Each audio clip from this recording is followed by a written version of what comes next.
Ignored at her sister's wedding, she hid her tears until the Duke said, "Not tonight, my dear." The Blackwood ballroom glittered with 1,000 candles, their light dancing across crystal glasses and gilded frames, yet somehow failing to reach the shadowed alcove where Marianne Vale stood. Her gloved fingers clutched a delicate fan, unopened, unused, as she observed her sister's wedding celebration unfold before her like an elaborate theatrical production in which she had been denied even the smallest role.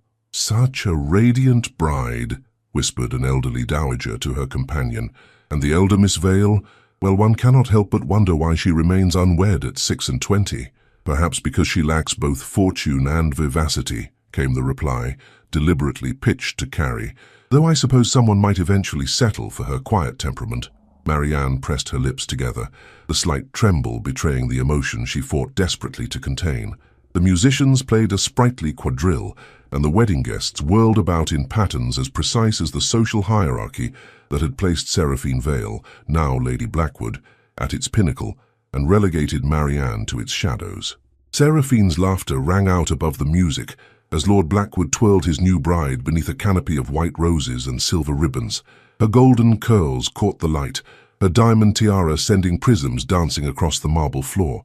She was resplendent in ivory silk and Brussels lace, every inch the triumphant beauty their mother had meticulously crafted her to be. "Oh, Marianne, do fetch my handkerchief," Lady Vale commanded from nearby, not bothering to turn her head fully toward her elder daughter. "Seraphine may require it after the next dance." "Yes, mother." Marianne's voice was soft, nearly lost beneath the swell of the orchestra. As she moved toward the anteroom where the ladies had left their reticules, a sudden hush fell over one corner of the ballroom.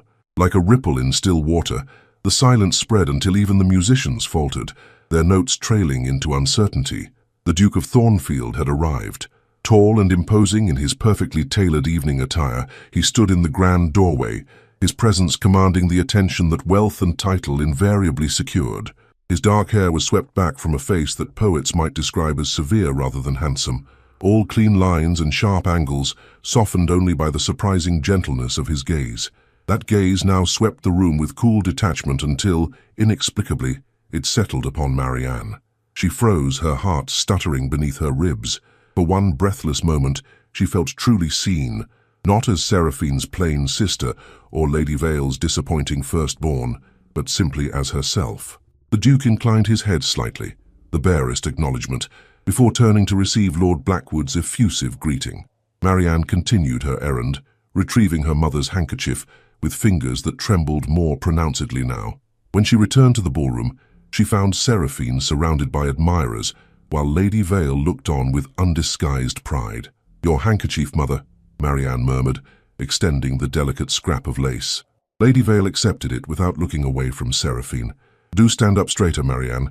Your posture does nothing to recommend you." A fresh wave of shame washed over her.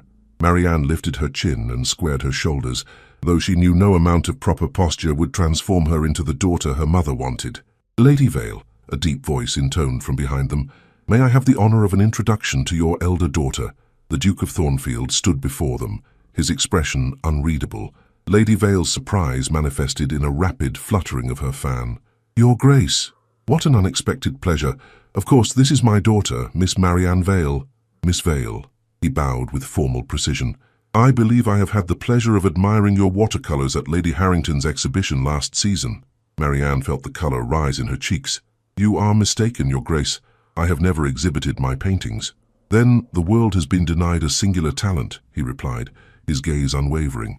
"For I am certain I recognized your hand in those delicate landscape studies." Lady Vale's fan fluttered more rapidly. "Marianne dabbles, nothing more. Now, Your Grace, you simply must congratulate Seraphine. Such a love match.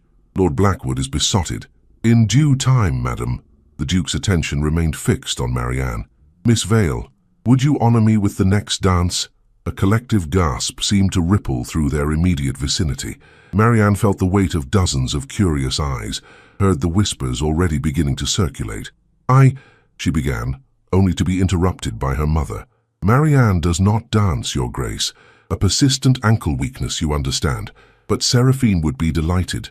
"I did not address Lady Blackwood," the Duke said quietly, but with such authority that Lady Vale fell silent. "Miss Vale, do you dance?" A tear threatened at the corner of her eye. Marianne blinked it away quickly, raising her gaze to meet his. When asked, Your Grace, the musicians struck up a waltz, and the Duke extended his hand. Then shall we? For one eternal moment Marianne hesitated on the precipice of decision. Then, with a courage she had not known she possessed, she placed her gloved hand in his and allowed him to lead her onto the floor. The waltz was still new enough to retain its hint of scandal, especially when performed by an unmarried lady of questionable standing and a duke of unquestionable influence. As Thornfield guided Marianne into the first turn, the ballroom seemed to hold its collective breath. Near the refreshment table, Lady Vale's face had gone as white as her daughter's bridal gown, while Seraphine's expression darkened like a summer sky before a storm. "You have caused quite a stir, Your Grace," Marianne ventured, her voice barely audible above the music. "A favourite occupation of mine, I confess." His hand at her waist was proper, yet she felt the steady pressure of it like a brand through the layers of her gown. Though rarely with such worthy purpose, they moved together with surprising ease. For all her supposed ankle weakness, Marianne followed his lead with natural grace, her steps light and assured. "May I inquire as to the nature of this purpose?" she asked, her eyes fixed carefully on his shoulder rather than his face. "The righting of an imbalance," he replied. "This evening has seen far too many tears concealed behind fans and far too much true merit overlooked in favor of superficial shine." Marianne's steps faltered. "I have shed no tears, sir." His smile was brief but genuine. "You have not. And that restraint speaks to a strength of character that I find infinitely more compelling than the vapid gaiety that passes for feminine accomplishment in these circles." The dance brought them near to where Seraphine stood with her new husband, her beautiful features arranged in an expression of calculated indifference that failed to mask her displeasure. "My sister is not vapid," Marianne said quietly. "She is simply what our world has shaped her to be, as are we all to some degree." The Duke guided her through a complicated turn with effortless skill. Yet some maintain their true essence despite society's best efforts to sand away all interesting edges. The musicians brought the waltz to its conclusion, and Thornfield led Marianne to the edge of the dance floor with the same focused attention he had shown throughout their dance. Rather than returning her immediately to her mother, however, he directed their steps toward the terrace doors. "Would you care for some air, Miss Vale? The night is uncommonly mild." Before she could respond, Lady Vale materialized before them, her composure restored and her determination evident in the set of her jaw. "Marianne, Lord and Lady Blackwood require your presence for the cutting of the cake." She turned to the Duke with a practiced smile. "Your Grace, you must allow me to introduce you to the Countess of Westmoreland.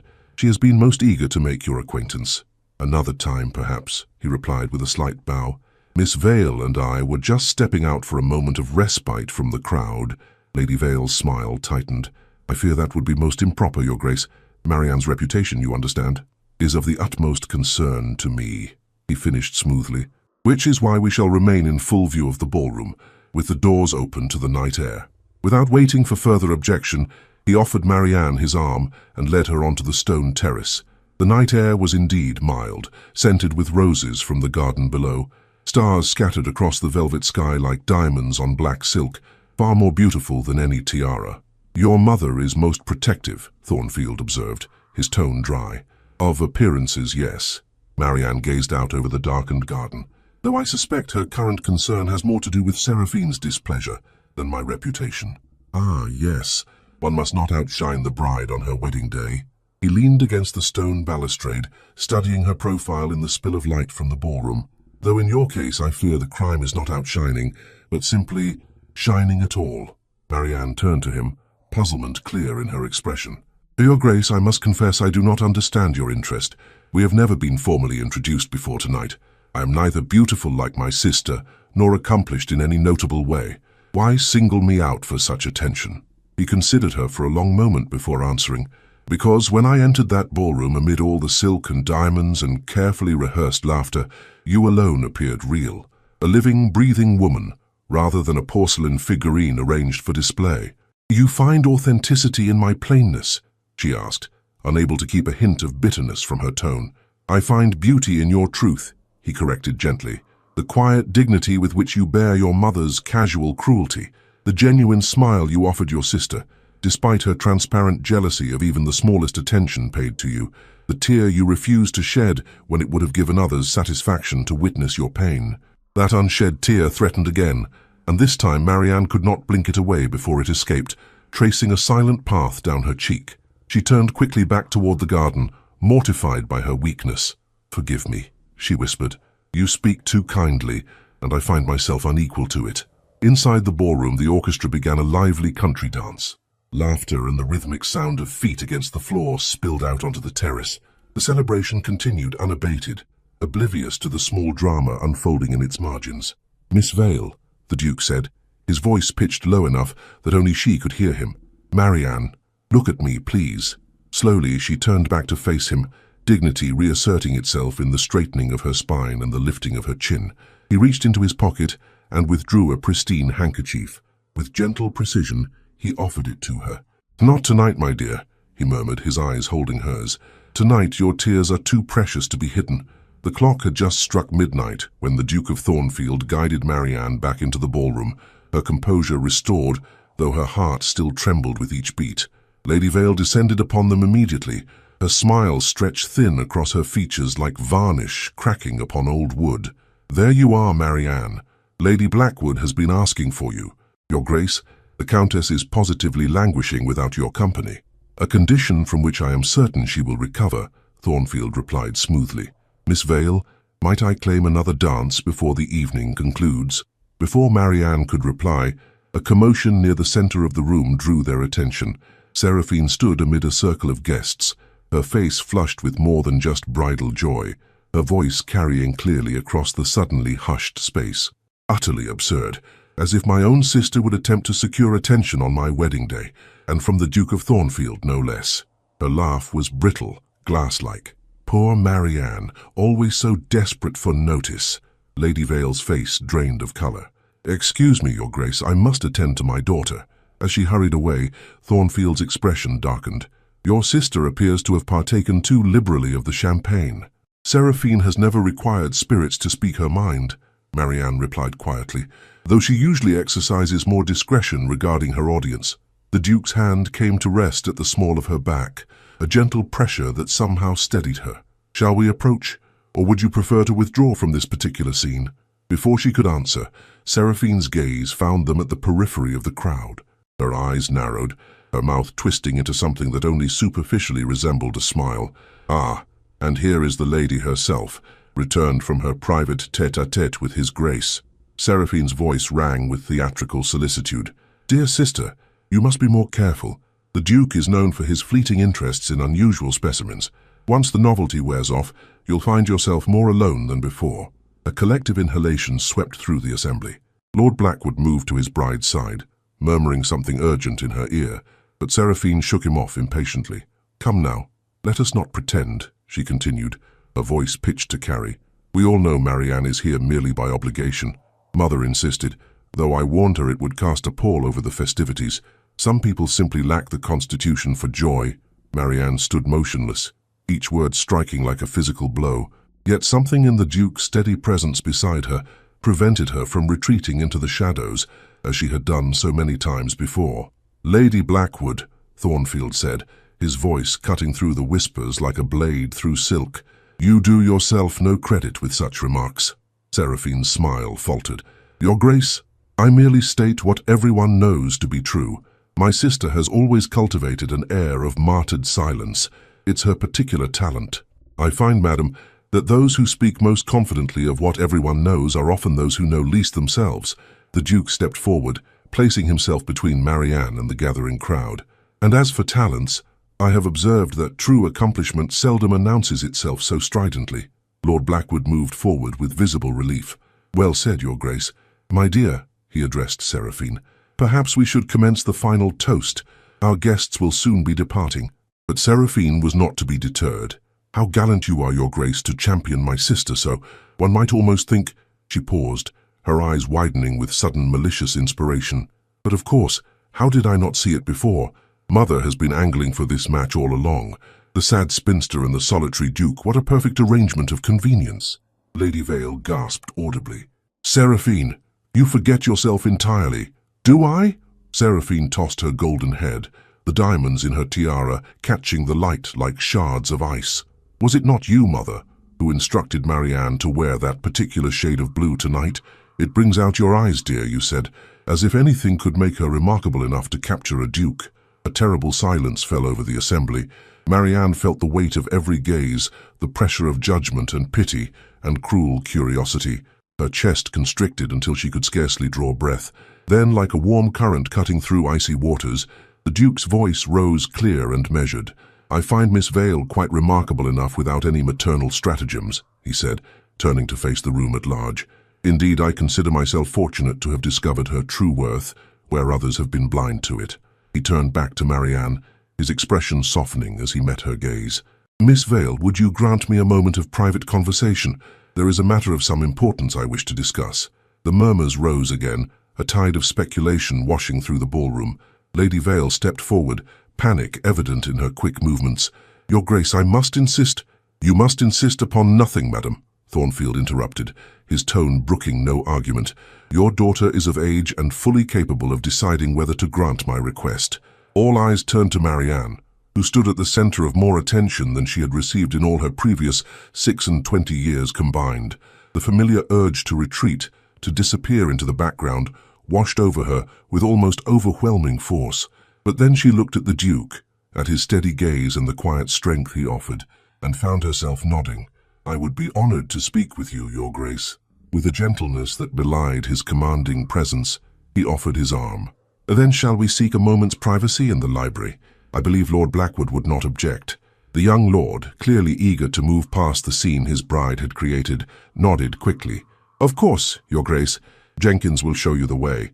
As the Duke escorted her from the ballroom, Marianne was acutely aware of Seraphine's stunned expression, of her mother's calculating gaze, of the 100 pairs of eyes following their exit. Yet for once she found she did not care what they might think or say. For the first time in her memory, she was walking towards something rather than retreating from it. The library at Blackwood Manor stood in stark contrast to the opulent ballroom, its dignified silence a balm to Marianne's overwrought nerves. Rows of leather-bound volumes lined the walls from floor to ceiling, their spines gleaming dully in the lamplight. A fire burned low in the grate, casting a warm glow across the room's rich furnishings. Jenkins, the Blackwood butler, lit additional lamps, and then withdrew with a discreet bow, closing the heavy oak door behind him. Alone with the Duke, Marianne found herself suddenly uncertain. She moved toward one of the tall windows, gazing out at the moonlit gardens while gathering her composure. "Your sister's behavior was unconscionable," Thornfield said after a moment, his voice gentle yet firm. "You bore it with remarkable dignity." Marianne turned to face him, her hands clasped tightly before her. "I have had considerable practice, Your Grace." "So I observed." He crossed to a sideboard, where decanters stood in orderly array. "May I offer you a glass of sherry? I believe the situation warrants it." At her nod, he poured 2 small glasses, bringing one to her with careful courtesy. Their fingers brushed as she accepted it, sending a curious warmth through her despite the briefness of the contact. "I must apologize," she said, after taking a modest sip.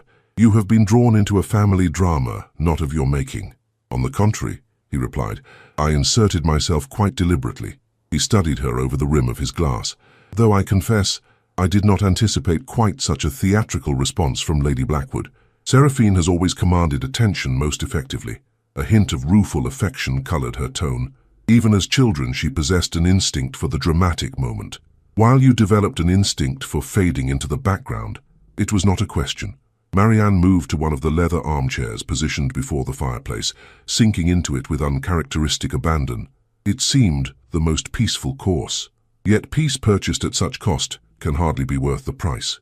Thornfield took the chair opposite her, setting his glass upon the small table between them. "Miss Vale, I must speak plainly. Your family's treatment of you borders on cruelty, though I suspect they would be shocked to hear it characterized as such." "They mean no harm," she said automatically, the defense worn smooth from years of use. "Perhaps not," he acknowledged, "yet harm is done nonetheless. To witness your quiet fortitude in the face of such casual dismissal." He paused, something like anger flashing briefly in his eyes. "It stirs protective instincts I had not known I possessed." The fire popped and hissed in the grate. Outside, the faint strains of music indicated that the celebration continued unabated despite the bride's outburst. "Your Grace," Marianne began hesitantly, "I am deeply sensible of your kindness this evening, but I must ask, why have you taken such interest in my situation? We are strangers, after all." Are we? He leaned forward slightly, his gaze intent. I have observed you at 3 separate social functions this season, Miss Vale. Each time I noted the same quality that struck me tonight, a genuine presence amid artifice. You do not perform your life, you live it, even when that life proves difficult. She felt the color rise in her cheeks. You noticed me before tonight? I did. His smile was brief, but warm. Though I failed to secure an introduction until now, your mother is remarkably adept at steering eligible gentlemen toward your sister. You cannot blame her, Marianne said, her voice soft. Seraphine is beautiful, accomplished, and entirely conventional, he finished. A perfect society bride, groomed to reflect her husband's status rather than reveal her own character. He set down his empty glass with a decisive click. Miss Vale, may I speak even more directly? Her heart quickened. Please do. I am 37 years old, he began. I have inherited a title I never expected to bear, following the deaths of my cousin and his son. The responsibilities of the dukedom are considerable, the scrutiny unrelenting. I find I have little patience left for social games, and even less for matrimonial schemes, involving vapid debutantes or calculating mamas. Marianne listened, transfixed by the unaccustomed candor in his voice. What I desire, he continued, is a companion of intelligence and genuine feeling. Someone who understands that true nobility has nothing to do with titles and everything to do with character. He paused, then added quietly, someone like you, Miss Vale. The implication of his words hung in the air between them. Marianne felt as though she were standing at the edge of a precipice, exhilarated and terrified in equal measure. Your Grace, she finally managed, her voice barely above a whisper, we have known each other but a few hours, and yet I feel I have glimpsed more of your true nature in those hours than I might discern in months of conventional courtship. He rose from his chair and moved to kneel before her, taking her hand in his. I do not propose marriage tonight, Miss Vale. That would indeed be precipitous. But I do request your permission to call upon you properly in the coming days. To what purpose, sir? She asked, though in her heart she already knew. To discover whether the connection I believe exists between us might flourish, given time and proper attention. His thumb traced a gentle circle on the back of her gloved hand. Would you grant me that opportunity? The door to the library opened abruptly, admitting Lady Vale with an expression of barely contained alarm. She paused at the threshold, taking in the scene before her.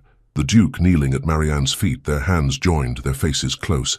Marianne, she gasped, your sister is asking for you. The final toast is about to commence. Thornfield rose smoothly to his feet, though he retained possession of Marianne's hand. Lady Vale, your timing is most inopportune. I was just requesting your daughter's permission to call upon her. Lady Vale's expression underwent a remarkable transformation, shock giving way to calculation, and then to a smile of such sudden warmth that Marianne scarcely recognized her mother. Your Grace, how unexpected! She swept into the room, all flutter and flustered pleasure. Naturally, we would be honored by your attention to our dear Marianne, though I fear you have caught us quite unprepared. Had we known of your interest earlier, then I suspect Miss Vale would have been presented to me in a very different light, he interrupted dryly. As it happens, I prefer to form my impressions without interference. Lady Vale's smile faltered only slightly. Of course, Your Grace, Marianne, you have not yet given His Grace an answer. Marianne felt suspended between worlds, the familiar one in which she existed as an afterthought, and this new realm, where she stood at the center of attention, valued for herself alone. The Duke's eyes held hers, patient yet expectant. I would welcome your call, Your Grace, she said at last, her voice steadier than she had anticipated. Something like relief flickered across his features. Excellent. Then I shall present myself at your home tomorrow at 2 o'clock, if that is convenient. Perfectly convenient, Lady Vale answered, before Marianne could speak. Now, we really must return to the celebration. The bride awaits. The Duke's carriage arrived at Vale House precisely as the mantel clock struck 2 the following afternoon. Marianne, seated in the drawing-room with an untouched volume of poetry in her lap, heard the clip of hooves on the cobblestones and felt her pulse quicken in response. Since returning home in the early hours of the morning, she had existed in a state of dreamlike confusion. Her mother, transformed by the prospect of a ducal connection, had alternated between effusive predictions of Marianne's future glory and sharp critiques of her current deficiencies. Your posture, my dear. A duchess must never slouch, she had admonished over breakfast, and we really must order new gowns. That blue ensemble served its purpose admirably, but his Grace will expect variety." Marianne had listened in silence, feeling strangely detached from her mother's machinations. The Duke's interest, whatever its true nature, had nothing to do with her gowns or her mother's sudden ambitions. This knowledge provided a curious shield against Lady Vale's renewed attention. Now, as Jenkins announced the Duke's arrival, Marianne rose to greet him with a composure that surprised even herself. Thornfield entered the drawing room with measured steps, his tall figure imposing yet not intimidating. He wore a perfectly tailored morning coat of deep blue, his cravat arranged with elegant simplicity. In his hand, he carried a small package wrapped in cream-colored paper. "Miss Vale," he said, bowing over her hand with formal precision, "I trust you are well rested after last night's festivities." "As well as one might expect, Your Grace." She offered him a small smile. "Please, be seated." Lady Vale, who had been hovering near the doorway, stepped forward with a rustle of silk. "Your Grace, what an honor to receive you in our modest home. May I offer refreshment? Tea, perhaps, or something stronger?" "Tea would be most welcome, thank you." The Duke seated himself in the armchair, adjacent to Marianne's place on the settee. Once Lady Vale had departed to instruct the servants, he spoke in a lower tone. "Your mother seems in remarkably high spirits today." "Indeed." Marianne smoothed her skirts, a gesture born more of habit than necessity. "You have wrought quite a transformation in her perception of my worth." "Then her vision is as faulty as I suspected," he replied, his expression serious. "Your worth has not altered in the slightest. It is merely that she now perceives what should have been evident all along." The quiet conviction in his voice warmed her more than any of her mother's newfound enthusiasm. "I have brought you something," he continued, extending the small package. "A modest token, but one I hope might please you." Marianne accepted it with murmured thanks, untying the slender ribbon that secured the wrapping. Inside lay a slim volume bound in green leather, its title embossed in gold, "Landscape Studies of the English Countryside." "You mentioned last night that you paint," Thornfield explained. "This contains reproductions of works by several contemporary artists whose technique I admire. I thought it might interest you." Marianne opened the book carefully, her breath catching as she turned the pages. The landscapes were rendered with extraordinary sensitivity, rolling hills bathed in golden light, ancient trees silhouetted against stormy skies, quiet streams reflecting cloud-dappled heavens. "This is beautiful," she said, genuine pleasure suffusing her voice. "Thank you, Your Grace. It is a most thoughtful gift. I am gratified that it meets with your approval." His expression softened as he watched her lingering over a particularly striking image of a lone oak tree withstanding a gale. "That one reminds me of you." She looked up, startled. "Of me?" "Indeed, steadfast despite adversity, possessing a quiet strength that many might overlook at first glance." Before Marianne could respond to this unexpected compliment, Lady Vale returned, followed by a maid bearing a silver tea tray.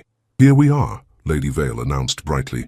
"Our finest Darjeeling, Your Grace, and some of Cook's butter biscuits. Marianne, do pour for His Grace." The ritual of tea service provided Marianne with a welcome opportunity to gather her thoughts. As she handed the Duke his cup, their fingers brushed once more, and again she felt that curious spark of connection. "I understand from Lady Westmoreland that you are planning a house party at Thornfield Court next month, Your Grace," Lady Vale remarked, settling herself into a chair with a strategically direct view of both her daughter and their illustrious visitor. "Such a magnificent estate by all accounts." "It has its charms," he acknowledged, his tone non-committal, "though I find the formal gardens somewhat lacking in imagination." "Miss Vale, I wonder if you might lend your artistic eye to their improvement." Marianne nearly spilled her tea. I have no training in landscape design, Your Grace." "Yet you have an artist's sensitivity to composition and light," he countered. "Sometimes the untutored eye sees possibilities that convention might overlook." Lady Vale leaned forward eagerly. "Marianne would be delighted to assist in any way, Your Grace. Perhaps we might accept an invitation to your house party. The change of air would do her complexion a world of good." Thornfield's expression cooled perceptibly. "I had thought rather to request Miss Vale's company on a tour of the gardens here in London first. Kew Gardens presents an excellent study in both formal and naturalistic design." "How kind," Marianne interjected, before her mother could press further. "I should enjoy that very much, if weather permits." "Then it is settled." He turned to Lady Vale with a smile that did not quite reach his eyes.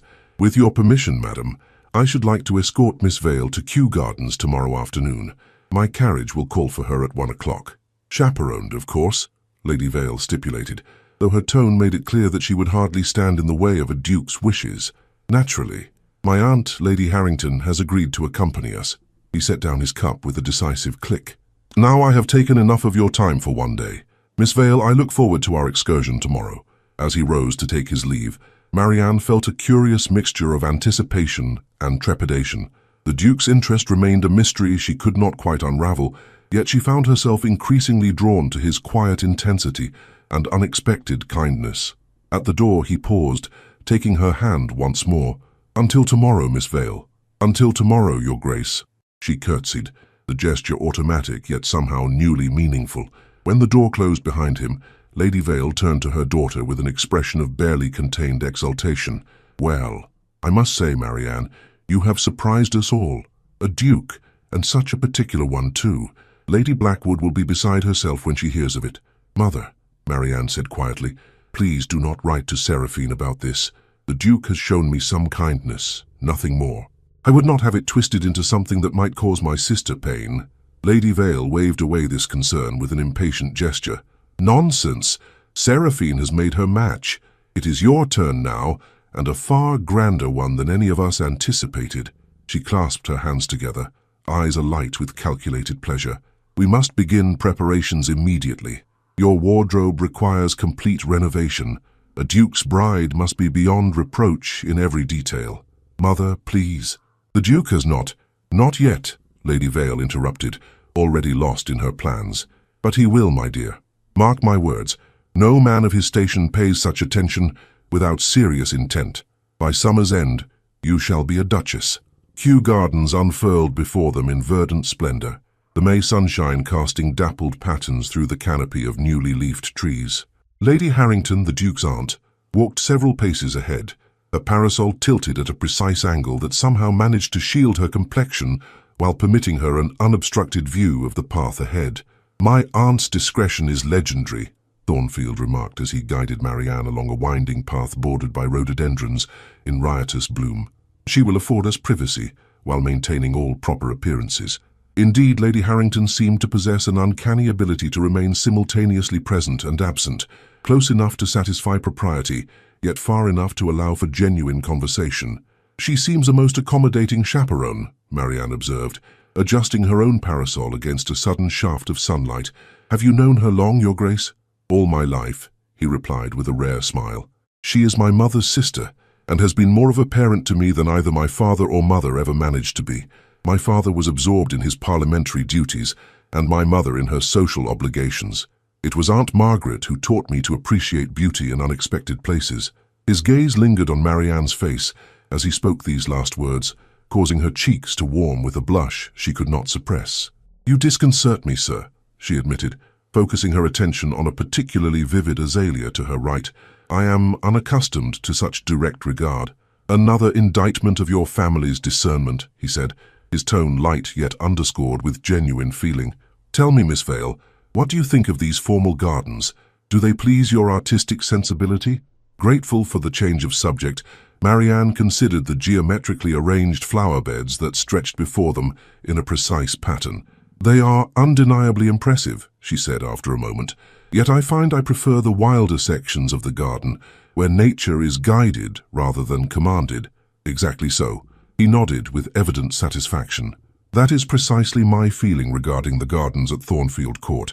The previous Duke was fond of mathematical precision in all things. The result is technically faultless, but ultimately soulless." They had reached a small ornamental lake where water lilies floated on the still surface like stars in a green firmament.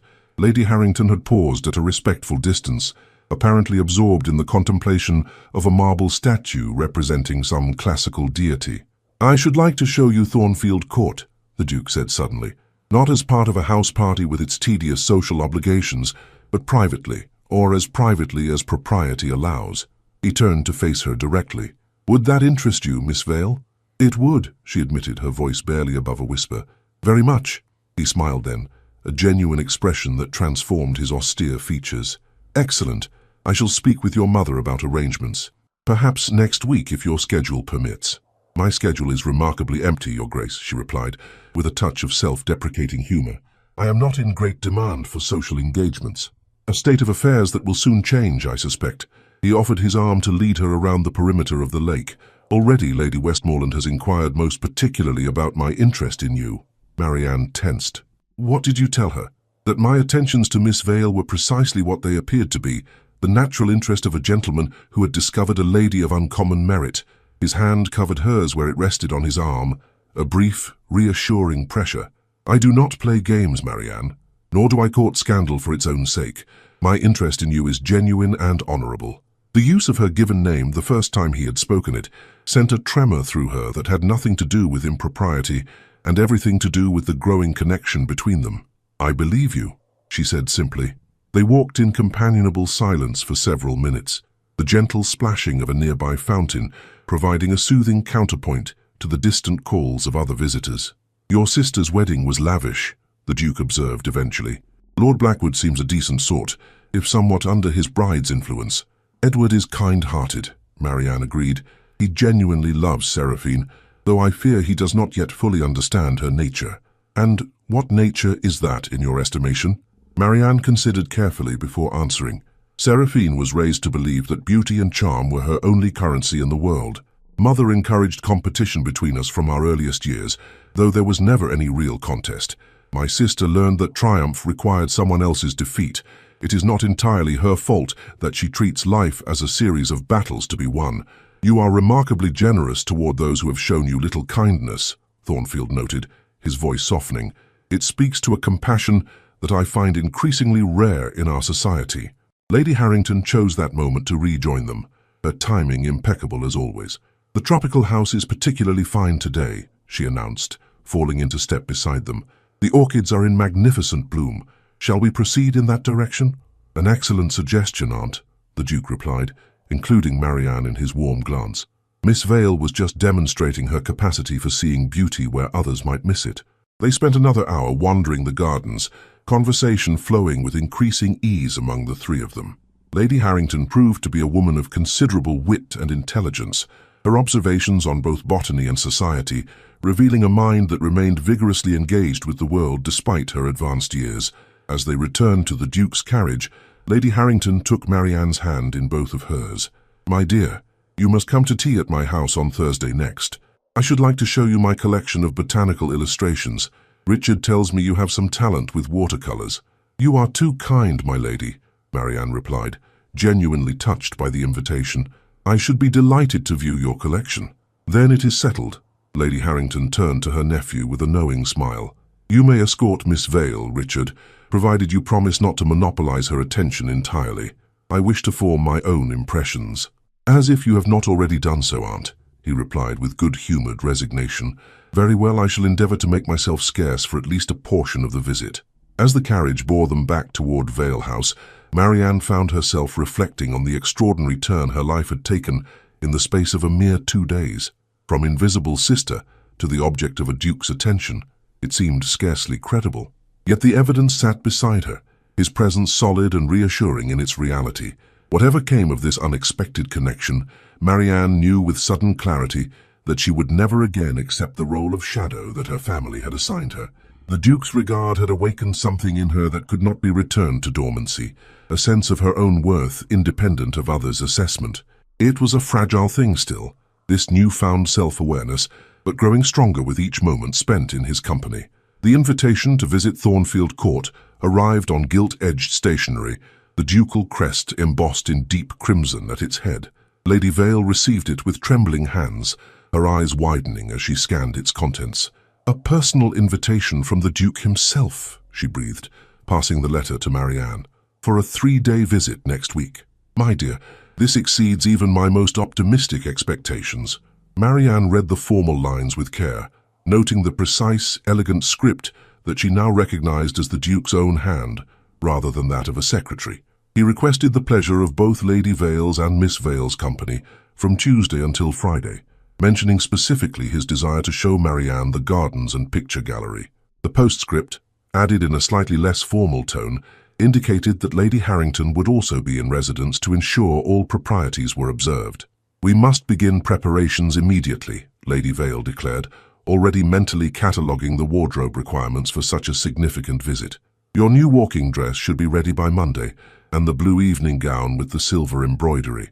But we shall need more. A riding habit, perhaps. Does His Grace expect you to ride?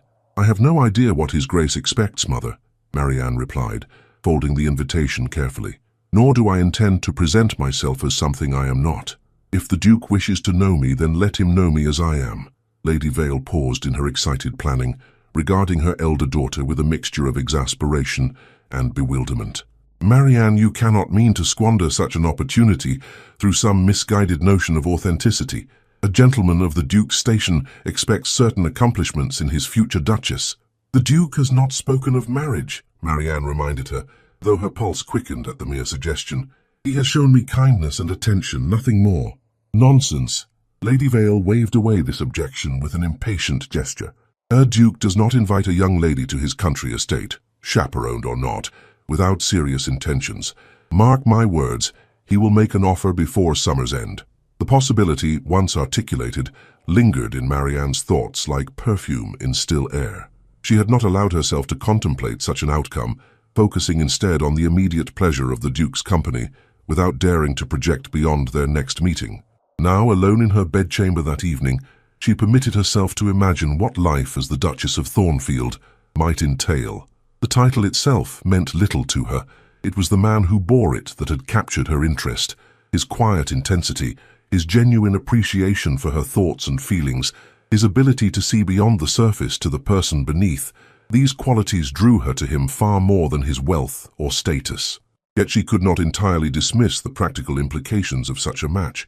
As Thornfield's Duchess, she would wield considerable influence in society, the very society that had so long overlooked her existence. The irony was not lost on her. Would Seraphine congratulate her sincerely, or would bitterness taint her sister's response? Would her mother finally regard her with genuine pride rather than the calculated assessment of a social strategist? Would she herself remain unchanged by such elevation, or would the power of the position eventually reshape her character, as it did so many others? These questions occupied her mind throughout the days of preparation, lending a dreamlike quality to the fittings and packings and endless instructions from her suddenly attentive mother. By the time the Duke's carriage arrived to convey them to Thornfield Court, Marianne felt as though she was stepping into a story authored by someone else, a narrative in which she had been unexpectedly cast as the heroine rather than a supporting character. The journey passed pleasantly enough, Lady Vale maintaining a stream of conversation that required little response beyond occasional murmurs of agreement. The countryside unfolded before them in verdant splendor, the late spring landscape lush with promise. "We are approaching the estate now," the coachman announced as they turned onto a long, tree-lined avenue. "Thornfield Court lies just beyond that rise." Marianne leaned forward slightly, eager for her first glimpse of the Duke's ancestral home. When it came into view, she could not suppress a small gasp of appreciation. Thornfield Court presented a harmonious blend of architectural styles, its central section, clearly Elizabethan with later Georgian additions, extending from either side. Mullioned windows caught the afternoon light, while ivy climbed portions of the honey-colored stone walls. The overall effect was one of stately elegance without ostentation, a house that had evolved organically over centuries rather than been built to impress in a single era. The carriage swept up the curved driveway to deposit them at the main entrance, where the Duke himself awaited them, a sight that sent a curious flutter through Marianne's chest. "Lady Vale, Miss Vale." He stepped forward to assist them from the carriage, his hand warm and steady as it clasped Marianne's. "Welcome to Thornfield Court. I trust your journey was comfortable." "Most comfortable, Your Grace," Lady Vale replied before Marianne could speak. "Such magnificent countryside, and your estate so imposing yet welcoming, quite the perfect balance." "You are too kind." The Duke's attention remained fixed on Marianne. "And you, Miss Vale? What are your first impressions?" "That the house suits its master," she replied honestly, dignified without pretension, and with a sense of history that has not calcified into mere tradition. Something like pleasure flickered in his eyes, perceptively observed. "I hope you will find equal interest in the interior." He offered his arm. "Shall we?" The entrance hall rose 2 stories, its hammer-beam ceiling reminiscent of a medieval great hall. Portraits of Thornfield ancestors lined the walls, their expressions ranging from severe to benevolent, depending on the artistic conventions of their era. "The Tudor section is the oldest," the Duke explained as he led them through to a drawing room where tea had been arranged. Though archaeological evidence suggests a Saxon dwelling once occupied the site, each generation has left its mark, for better or worse. Lady Harrington awaited them in the drawing room, her greeting warm and genuine. "My dear Miss Vale, how delightful to see you again. And Lady Vale, welcome to Thornfield Court. I trust Richard has not overwhelmed you with architectural history already." "Not at all," Lady Vale demurred, settling herself into a chair with a rustle of silk. "His Grace's knowledge of his ancestral home is most impressive, and dreadfully dull if allowed to continue unchecked," Thornfield admitted with a self-deprecating smile. "Aunt Margaret is wise to intervene before I subject you to the fascinating history of our 17th century plumbing innovations." Tea passed pleasantly, with Lady Harrington skillfully drawing out Lady Vale on neutral topics, while the Duke occasionally caught Marianne's eye with a glance that suggested shared amusement at the social dance being performed. "Perhaps Miss Vale would enjoy seeing the gardens before the light fades," he suggested as the tea things were cleared away. "The western quadrant is particularly fine at this hour." "An excellent notion," Lady Harrington agreed. "Lady Vale and I shall join you shortly, after I have shown her to her rooms. I imagine she would welcome a moment to refresh herself after the journey." Thus it was that Marianne found herself walking beside the Duke through formal gardens that gradually gave way to more naturalistic landscaping as they moved away from the house. "You mentioned wanting to redesign these gardens," she recalled as they paused beside a stone balustrade, overlooking a series of terraces that descended toward a small lake. "Do you find them too rigid?" "I find them strangled by their own precision," he replied, his gaze taking in the geometric patterns below. "Like a conversation where every response is predetermined, I should prefer something with more spontaneity, more truth. Yet there is a certain security in such order," she observed. "One always knows what to expect. Security purchased at the expense of discovery." He turned to face her directly. "Would you not rather be surprised by beauty than reassured by symmetry?" The question seemed to extend beyond mere landscaping, touching on something fundamental about how one might choose to live. Marianne considered it carefully. "Perhaps the ideal lies somewhere between," she suggested. "A framework that provides stability, within which unexpected joys might flourish."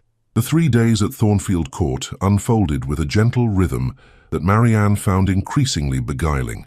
Each morning brought new discoveries: the extensive library with its collection of illustrated botanical volumes, the music room where a Broadwood grand piano waited in silent invitation, the picture gallery housing portraits and landscapes spanning 4 centuries. The Duke proved an attentive host, seeming to anticipate her interests before she expressed them.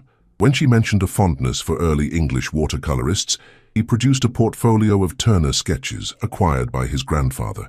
When she admired the lilacs blooming in the East Garden, a vase of them appeared in her bedchamber that evening. Lady Vale observed these attentions with poorly disguised triumph, while Lady Harrington watched with the quiet assessment of one who has seen many social campaigns waged and won.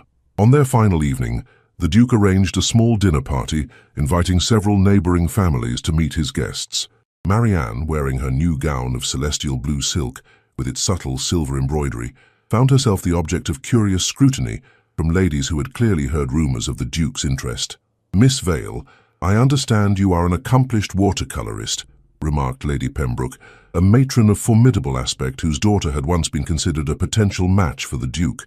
"How delightful that His Grace shares your artistic sensibilities." "I would not claim accomplishment, merely enthusiasm," Marianne replied, detecting the subtle barb beneath the ostensible compliment. "His Grace has been kind enough to show me his family's collection, which has been most instructive." "So kind," echoed Miss Pembroke, a pretty blonde whose smile did not reach her eyes.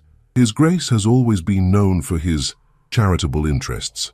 Before Marianne could respond to this more overt slight, the Duke himself appeared at her side, as if summoned by some sixth sense that alerted him to potential discomfort. "Miss Vale, I believe I promised to show you the conservatory after dinner," he said, offering his arm. "The night-blooming cereus is expected to flower this evening, a rare event worth witnessing." Lady Pembroke's eyebrows rose fractionally. "How fascinating. Perhaps we might all enjoy such a botanical curiosity." "Another time, perhaps," the Duke replied with cool courtesy. "Tonight's bloom is particularly delicate and best appreciated in quieter circumstances. I'm sure you understand." Without waiting for a response, he led Marianne away, his hand covering hers where it rested on his arm. Once they were out of earshot, he spoke in a lower tone. "Forgive my intervention. but I recognized Lady Pembroke's expression. She was preparing to deploy her most cutting observations about your background and my apparent lapse in judgment. "You need not protect me from such barbs, Your Grace," Marianne said, though she was touched by his concern. "I have endured far worse from my own family. That does not make it acceptable." His voice carried an edge of genuine anger. "Nor does it obligate you to tolerate it in my home." They had reached a glass structure extending from the east wing of the house, its interior warm and humid compared to the cool evening air outside. The scent of exotic blooms filled the space, heavy and sweet in the enclosed atmosphere. "Here we are," the Duke said, his manner softening as he guided her toward a section where potted plants stood arranged on tiered shelving. "The serious. Now you see how the bud is beginning to unfurl? By midnight it will be fully open, a spectacle that lasts only until dawn." Marianne leaned closer to observe the pale bloom emerging from its protective sheath. How extraordinary to invest such energy in a display so brief, yet all the more precious for its brevity, would you not agree? He stood beside her, close enough that she could feel the warmth radiating from him. Some experiences need not be prolonged to be profound. The quiet intensity in his voice drew her gaze from the flower to his face. In the diffuse light of the conservatory, his expression was softer than usual, the habitual reserve replaced by something more vulnerable. "Miss Vale, Marianne," he paused, as if weighing his next words with unusual care. "These past weeks have brought me more genuine pleasure than I had thought possible. Your presence has illuminated aspects of life that had grown dull through familiarity or neglect." Her heart began to beat with uncomfortable force. "I am glad to have brought you pleasure, Your Grace." "Richard," he corrected gently, "when we are not performing for society's benefit, I should like to hear my name on your lips." "Richard," she repeated, the intimate syllables strange yet somehow right. "You have shown me equal kindness. Indeed, you have given me a gift beyond measure, the gift of being truly seen. Is that how you feel? Seen?" He moved slightly closer, his gaze never leaving her face. "It is a curious coincidence, for you have granted me the same gift. Before you, I moved through society behind a mask so habitual I had forgotten it was not my true face." Outside the conservatory, the sounds of the dinner party continued. Distant laughter, the occasional strain of music from the small orchestra engaged for the evening. Within their glass sanctuary, however, a different atmosphere prevailed.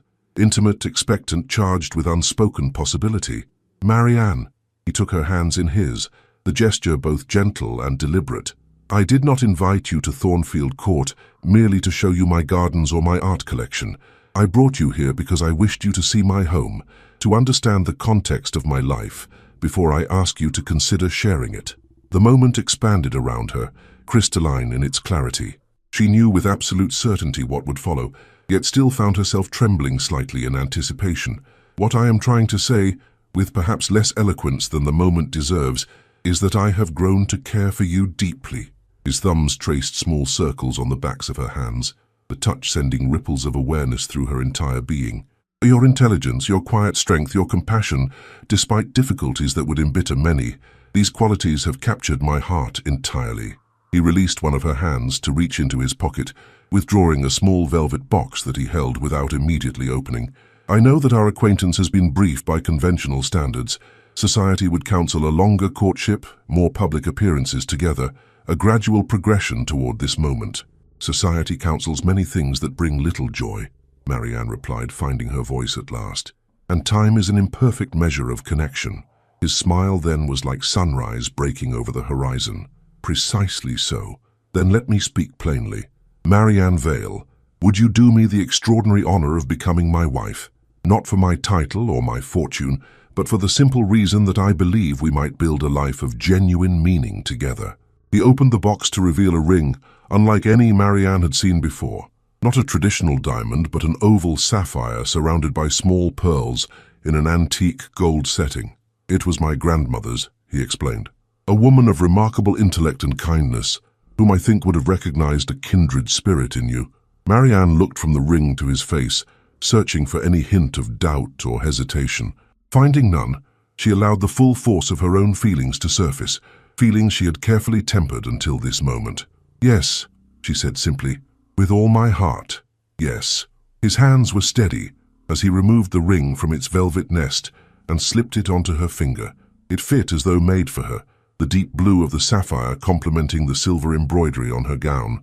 "Not tonight, my dear," he murmured, repeating the words that had first changed the course of her life at Seraphine's wedding. "Not tonight will you hide your light or your tears, not ever again." And then he kissed her, a gentle press of lips that deepened gradually into something more profound. His arms encircled her waist, drawing her closer, while hers found their way to his shoulders, completing the circuit of connection between them. When they finally drew apart, the serious blossom had opened fully, its white petals luminous in the dim light of the conservatory. The coincidence, or perhaps providence of its timing, was not lost on either of them. "We should return to our guests," Richard said eventually, though he made no immediate move to release her. "Your mother will be wondering where you are, and my aunt has undoubtedly been running interference for as long as propriety allows." "Yes, of course." Marianne smoothed her skirts, suddenly conscious of how their absence might appear. "Though I confess I am reluctant to share our news immediately. Could we not keep it between ourselves, just for tonight?" He studied her with a perceptive gaze. "You fear your mother's reaction? Not disapproval, surely, but perhaps the particular quality of her approval?" "You understand perfectly," she admitted. "Once our engagement is announced, she will claim it as the culmination of her maternal strategy, evidence that she was right to focus her attention on Seraphine all these years, since I have managed to secure an even more advantageous match." "Then we shall wait until morning," he decided, offering his arm once more. "Tonight belongs to us alone. Tomorrow we can face the congratulations, the speculation, the inevitable remarks about your unexpected good fortune. And Seraphine's reaction," Marianne added quietly. "That will be complicated." "Married? To the Duke of Thornfield?" Seraphine's voice rose several octaves above its usual register, the words echoing through the Vale House drawing room, where she had arrived in a flurry of expensive silks and barely contained agitation. "Mother, this cannot be serious." Lady Vale, who had been savouring her elder daughter's engagement with all the satisfaction of a military strategist whose unconventional gambit had succeeded beyond expectation, drew herself up with newfound dignity. "I assure you, Seraphine, it is entirely serious. The Duke made his offer at Thornfield Court and Marianne has accepted. The announcement will appear in tomorrow's papers." Seraphine whirled to face Marianne, who stood near the window, the morning light catching the sapphire on her finger. "How have you managed this? What artifice did you employ to secure his interest? The Duke has refused countless eligible young ladies, yet somehow you—" She broke off, gesturing expansively at Marianne's modest appearance. "Your sister employed no artifice," Lady Vale interjected smoothly. "His Grace simply recognized qualities in Marianne that others have perhaps overlooked. The Duke mentioned specifically her artistic sensibilities and her refreshing genuineness." "Genuineness?" Seraphine repeated incredulously. "Is that the fashionable term for plainness now? Really, Mother, you cannot expect me to believe the Duke of Thornfield has fallen in love with Marianne's character. What you believe is immaterial." Richard's voice came from the doorway, where he stood observing the scene with cool composure. "The facts remain unchanged by your incredulity, Lady Blackwood." Seraphine paled slightly, caught in her uncharitable outburst. "Your Grace, I was merely expressing surprise at this unexpected development. You must admit, it is rather sudden." "When certainty exists, delay serves no purpose," he replied, crossing the room to stand beside Marianne. His hand came to rest at the small of her back, a gesture of support that did not escape Seraphine's notice. "Your sister has done me the honor of accepting my proposal. I had hoped her family might share in our happiness." Seraphine's expression underwent a rapid series of transformations, shock giving way to calculation, then settling into a brittle simulacrum of pleasure. "Of course we share in your happiness, Your Grace. It is simply so unexpected. Marianne has always been so retiring, so content in the background. To imagine her as a duchess—" "Requires no imagination whatsoever," Richard interrupted, his tone pleasant but firm. "Your sister possesses every quality necessary to excel in the role." Marianne, who had maintained her composure throughout this uncomfortable exchange, finally spoke. "Seraphine, I understand your surprise. I can scarcely believe it myself at times." She moved toward her sister, genuine affection tempering her awareness of Seraphine's difficult nature. "I hope that in time you will come to see that this match brings me true happiness, not merely social elevation."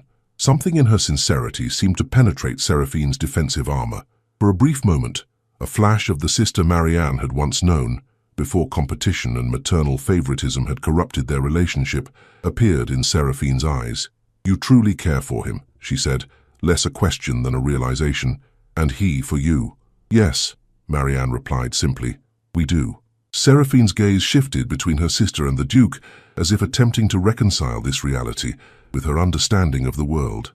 Well, she said finally, her tone still carrying a hint of bewilderment, I suppose congratulations are in order then. Most gracious of you, Richard murmured, the faintest edge of irony in his voice. Lady Vale, eager to smooth over any lingering tension, stepped forward with a rustle of silk. We must begin planning the wedding immediately. A duchess's nuptials require careful consideration. St. George's, Hanover Square would be most appropriate, I believe, and the season is already well underway, so perhaps August would be suitable. Actually, Mother, Marianne began, catching Richard's eye, we had discussed a quieter ceremony, perhaps at the chapel at Thornfield Court, with only family and close friends. A private wedding? Lady Vale looked genuinely shocked. But my dear, you will be a duchess. Society expects a certain display. Society's expectations are not our primary concern, Richard stated firmly. Marianne and I prefer authenticity to spectacle. The ceremony itself matters far less than the life that follows. Seraphine, who had been watching this exchange with narrowed eyes, suddenly laughed, a short surprise sound that held genuine amusement rather than mockery. How perfectly suited you are, both so serious, so above the frivolities that occupy the rest of us. She shook her head, golden curls bouncing with the movement. Edward will be astonished. He wagered the Duke would remain a bachelor until at least 40. Your husband placed wagers on my marital prospects? Richard inquired, one eyebrow raised. Oh, the entire club did, apparently. Seraphine waved a dismissive hand. You were considered quite the matrimonial challenge, too discerning, too set in your ways, and entirely too immune to the usual strategies. Yet not immune to authentic connection, he replied, his gaze returning to Marianne with a warmth that transformed his austere features. Perhaps there is a lesson in that for the betting gentleman. The remainder of the morning passed in a curious blend of practical discussions and emotional undercurrents. Lady Vale vacillated between delight at her daughter's elevated prospects and dismay at the proposed simplicity of the wedding arrangements. Seraphine's manner thawed gradually, her initial shock giving way to a wary acceptance tinged with lingering disbelief. By the time the Duke took his leave, promising to return for dinner that evening, an uneasy truce had been established among the women of the Vale household. Well, Lady Vale declared once the front door had closed behind him, I must say, Marianne, you have managed to secure a most advantageous match.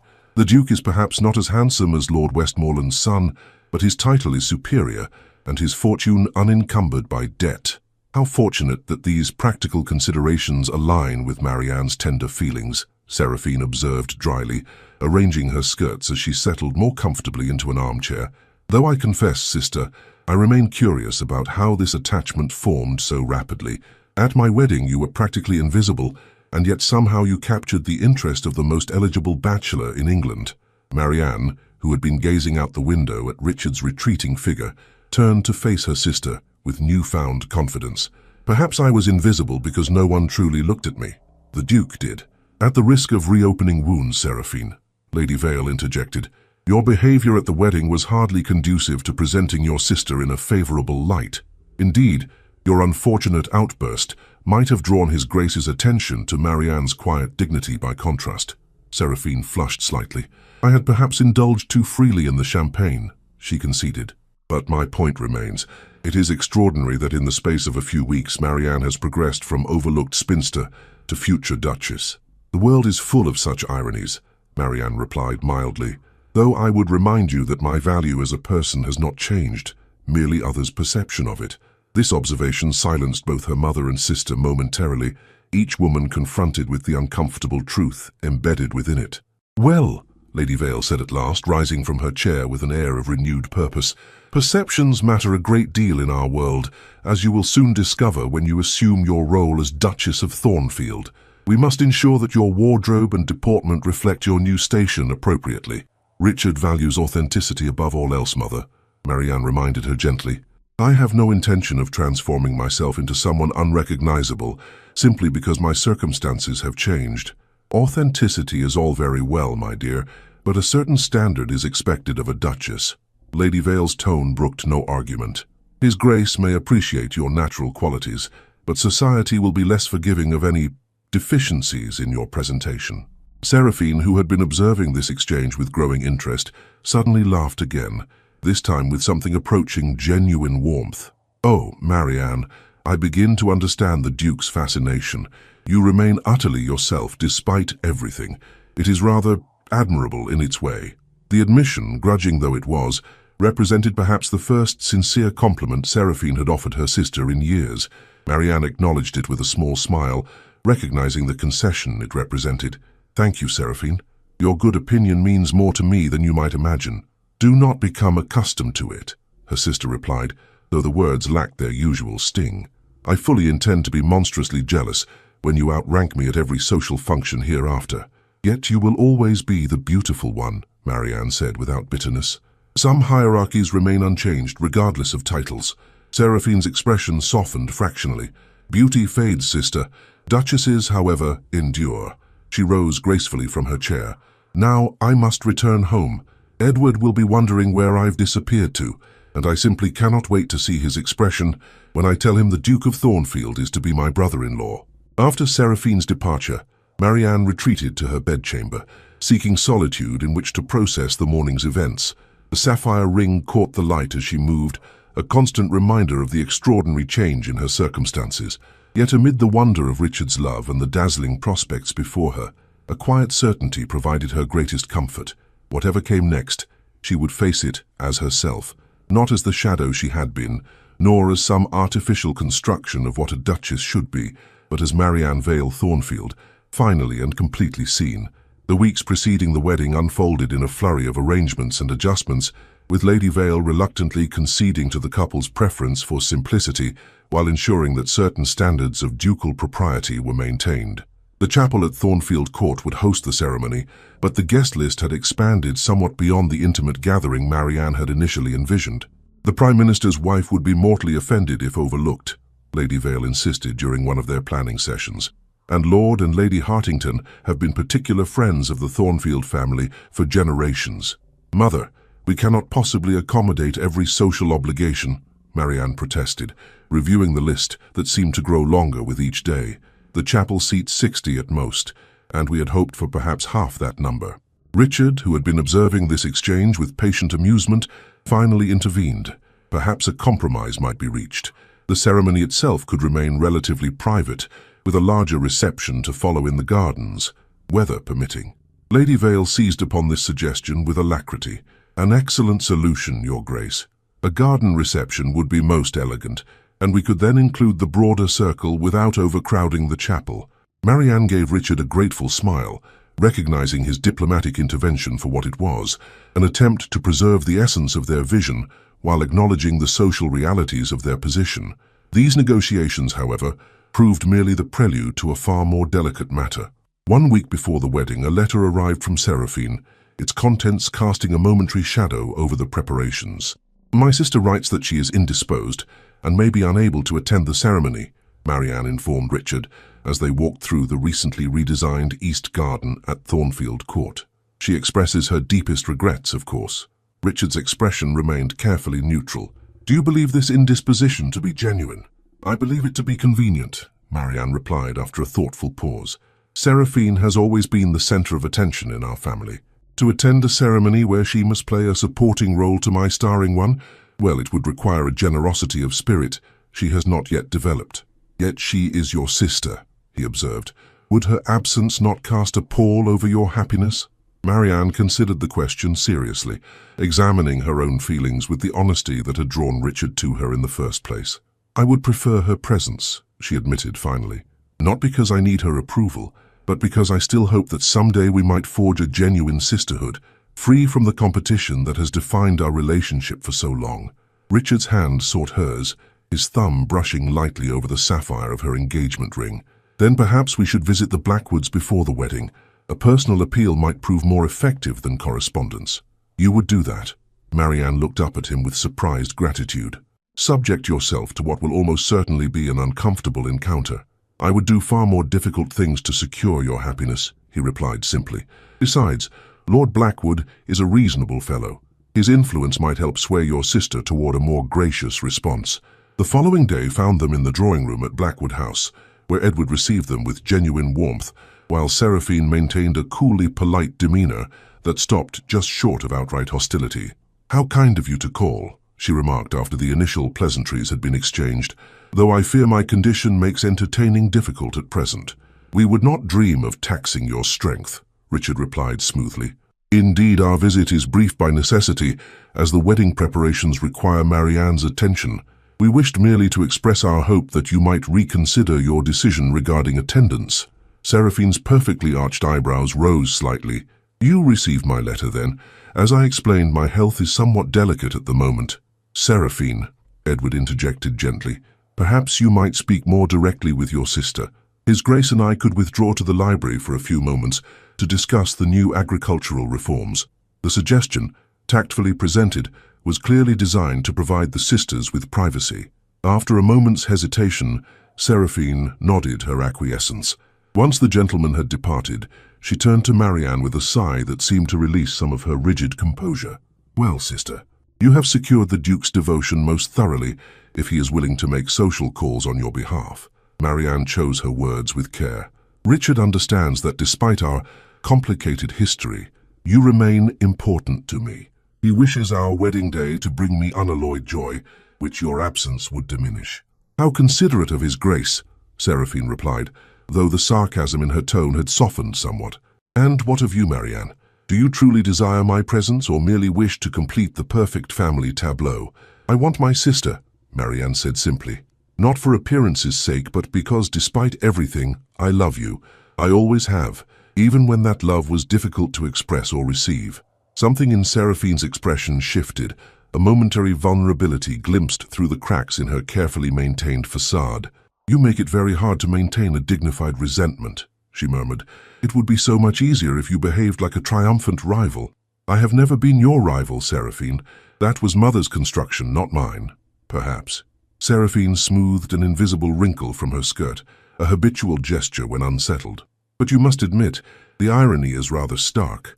All those years of Mother favoring me, grooming me for an advantageous marriage, only for you to secure a duke while I must content myself with a mere baron."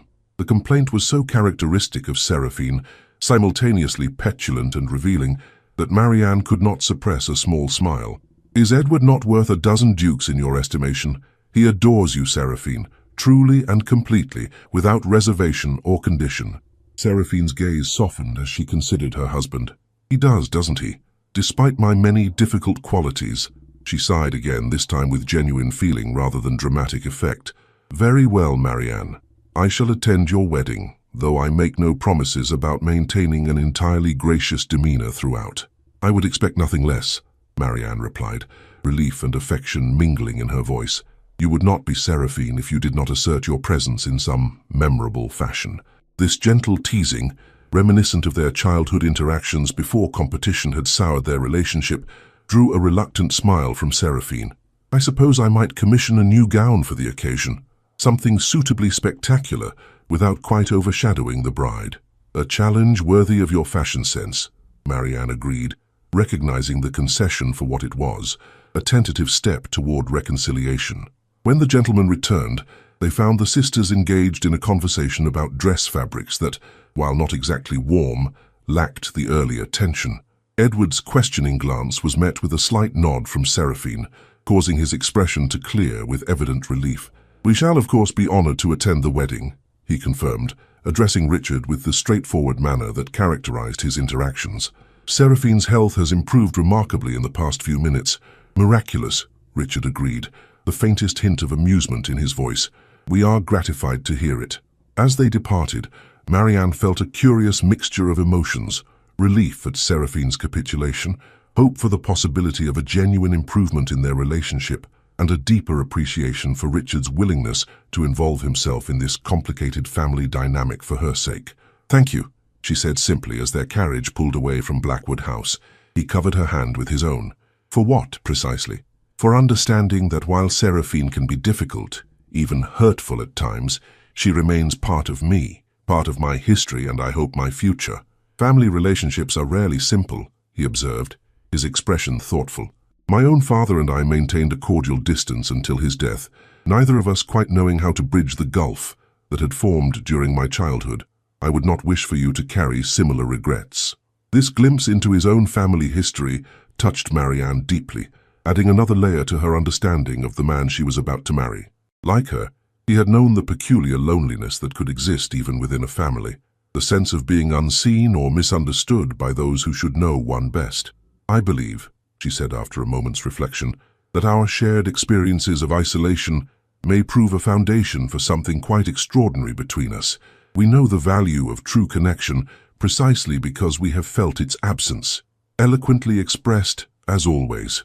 His smile held a tenderness reserved solely for her. "And now, my dear, shall we return to Thornfield Court to finalize the arrangements for a wedding that I suspect will mark not merely our union, but a new chapter for your family as well?" "A new chapter indeed," she agreed, her heart light with anticipation of the life they would build together. A life founded on mutual respect and genuine understanding rather than social expectations or superficial attractions. And one I am most eager to begin. The chapel at Thornfield Court glowed with the golden light of a perfect June afternoon, sunbeams filtering through stained glass to cast jewel-toned patterns across the ancient stone floor. White roses and sprigs of lavender adorned each pew, their delicate fragrance mingling with the scent of beeswax candles and centuries of prayer. Marianne stood at the entrance, her father beside her looking both proud and slightly bewildered by the unexpected elevation of his elder daughter. Her gown, a creation of ivory silk with subtle silver embroidery echoing the design of her engagement ring, fell in clean lines that emphasized her natural grace rather than conforming to the more elaborate fashions of the season. "You look beautiful, my dear," Lord Vale murmured, patting her hand where it rested on his arm, quite transformed. "Your mother has been telling everyone that she always knew you would make an exceptional match." Marianne smiled, beyond being wounded by such revisionism. "Of course she did, father, and in her way perhaps she meant well." The music swelled, not the traditional wedding march, but a Bach piece chosen by Richard for its quiet dignity and emotional depth. As the assembled guests rose and turned expectantly toward the chapel entrance, Marianne took a deep breath and began the walk that would transform her from Miss Marianne Vale to Her Grace, the Duchess of Thornfield. Richard waited at the altar, his tall figure commanding in formal attire, his expression softening visibly as she approached. Beside him stood his cousin, Lord Harrington, as best man, while Lady Harrington watched from the front pew with undisguised satisfaction at the culmination of a match she had discreetly encouraged from its inception. In the opposite pew, Lady Vale dabbed at her eyes with a lace handkerchief, a performance of maternal sentiment practiced to perfection. Beside her, somewhat to Marianne's surprise, sat Seraphine, resplendent in a gown of pale green silk that complemented her golden beauty without overwhelming the occasion. More surprising still was the genuine smile Seraphine offered as their eyes met, not her usual practiced social expression, but something warmer and more authentic. The ceremony itself passed in a blur of ancient promises and timeless vows. Marianne heard her own voice, steady and clear, pledging herself to Richard before God and these witnesses. His responses rang with equal conviction, the deep timbre of his voice filling the chapel with reassuring certainty. When the vicar pronounced them husband and wife, Richard's kiss was both tender and possessive, a public declaration of private devotion that drew a collective sigh from the more romantic members of the congregation. The reception that followed in the gardens of Thornfield Court struck the perfect balance between elegance and genuine warmth. Lady Vale had indeed expanded the guest list considerably, yet the atmosphere remained remarkably intimate as the new Duke and Duchess moved among their guests with gracious attention. "You seem to have been born to this role," Seraphine remarked as she joined Marianne beneath a flowering arbor where the bride had withdrawn for a moment's respite. "One would never guess you spent your life in the shadows until a few months ago." "Perhaps because I am not playing a role at all," Marianne replied, studying her sister with newfound insight. "I am simply myself, albeit in rather finer surroundings than before." Seraphine considered this, her head tilted slightly to one side. "Is that the secret, then? Authenticity rather than performance?" She glanced across the garden to where Edward stood in conversation with Richard, both men laughing at some shared observation. "I have spent so long perfecting my performance that I sometimes wonder if there is an authentic self beneath it at all." The admission, unprecedented in its vulnerability, caused Marianne to reach out and take her sister's hand. "There is, Seraphine. I have glimpsed her occasionally, in your fierce loyalty to Mother, in your genuine love for Edward, even in your anger when you felt threatened. She is there, waiting to be acknowledged." Tears gathered in Seraphine's eyes, though she blinked them away with practiced composure. "Perhaps," she conceded softly, "though she may require some coaxing to emerge after so long in hiding." "Then consider this an open invitation to visit Thornfield Court whenever you wish," Marianne offered. "Away from Mother's expectations and society's scrutiny, you might find it easier to explore who you truly are, beyond who you were raised to be." The Duchess of Thornfield offering sanctuary to her difficult sister, Seraphine mused, though without her usual barb. "How very generous." "Not the Duchess," Marianne corrected gently. "Your sister, who happens to have married a duke. The title changes nothing essential between us, Seraphine." A small but significant shift occurred in Seraphine's expression, a softening, a momentary dropping of defenses. "I believe I should like to accept your invitation, sister. Perhaps next month, when Edward visits his estates in Yorkshire." "I shall look forward to it," Marianne replied, squeezing her sister's hand before releasing it. Their moment of connection was interrupted by Lady Vale, who approached with the Countess of Westmoreland in tow, both women aglow with the social triumph of the occasion. "My dear Duchess," Lady Vale began, the new title rolling off her tongue with evident satisfaction. The Countess was just remarking on the exceptional taste displayed in the arrangements. "I assured her that you personally selected every bloom." "With my husband's input, of course," Marianne replied, noting with amusement how her mother's expression flickered at this deliberate emphasis on shared decision-making rather than social display. "Richard has a remarkable eye for natural beauty." "Indeed he does," the Countess agreed with a meaningful glance toward Marianne that acknowledged the Duke's choice of bride. "Your Grace has brought a refreshing perspective to what might otherwise have been a conventional society wedding." The conversation continued in this vein for several minutes before Richard appeared at Marianne's side, his hand coming to rest at the small of her back in what had become a characteristic gesture of support. "I fear I must steal my wife away," he announced, the word wife carrying a warmth that belied its ordinary usage. "Lady Harrington is preparing to depart and wishes to offer her personal congratulations before she leaves." As he guided Marianne across the lawn toward his aunt, he spoke in a lower tone meant for her ears alone. "You have been extraordinarily patient with the social aspects of this day. I promise that once our guests depart, we shall have time truly to ourselves." "I have found it less taxing than anticipated," she admitted, "perhaps because I no longer feel I must justify my presence or apologize for taking up space." "Never again," he affirmed, his voice carrying the same quiet intensity as when he had first approached her at Seraphine's wedding. "Not tonight, my dear, nor any night hereafter, will you stand in shadow or diminish your light for others' comfort." The remainder of the afternoon passed in a pleasant haze of congratulations and conversation. As evening approached, guests began to take their leave, each departure bringing Marianne and Richard closer to the private communion they both anticipated. When at last they were alone, he led her not toward the grand master suite that tradition dictated they should occupy, but to a smaller, more intimate chamber in the east wing, overlooking the newly redesigned gardens where wildflowers now grew in artful profusion among more formal plantings. "Our chamber," he explained as he opened the door. "I had it prepared according to what I believed would please you, neither too grand nor too austere, with space for your books and painting supplies, as well as a view that might inspire your art." The room was indeed perfect, warm without ostentation, elegant without intimidation. A fire burned in the grate despite the summer evening, its light casting a golden glow over furnishings chosen for comfort as well as beauty. "It's lovely," she said, deeply touched by his thoughtfulness. "Exactly what I would have chosen for ourselves. There is one more thing," he added, leading her toward the window where a velvet-draped object stood on an easel.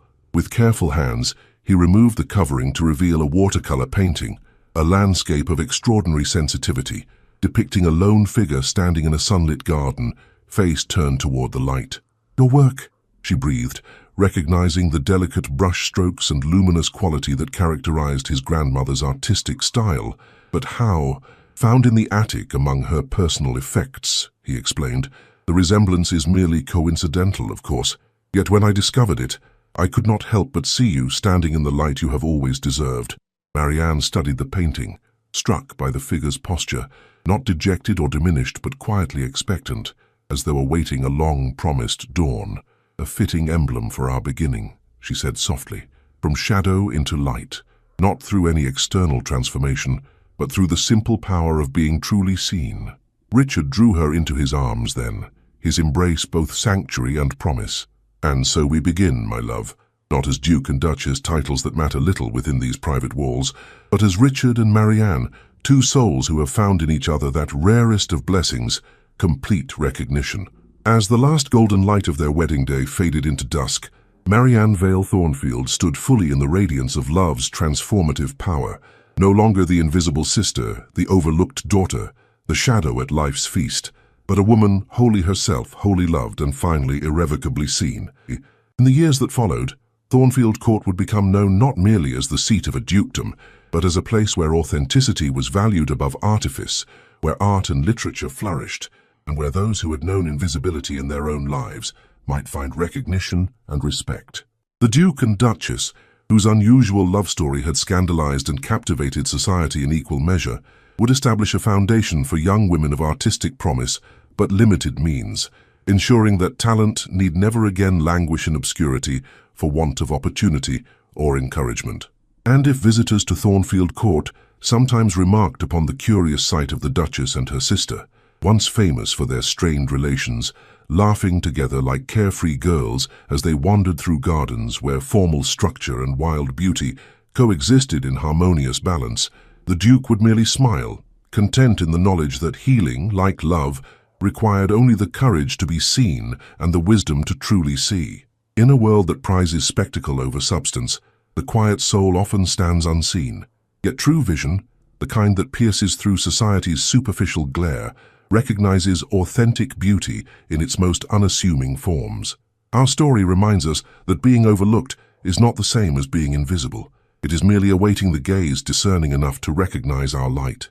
The deepest transformations occur not when we change to please others, but when we encounter those rare souls who cherish us exactly as we are.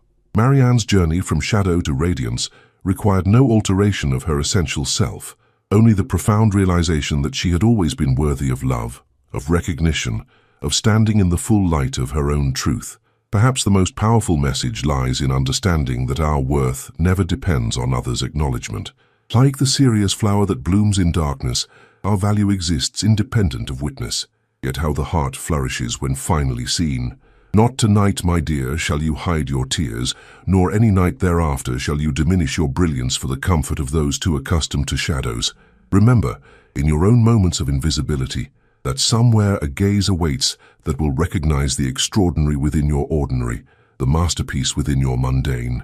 And should you be fortunate enough to possess such vision yourself, use it generously, for there is no greater gift than to tell another soul, through word or deed, I see you, you matter, your light is needed in this world."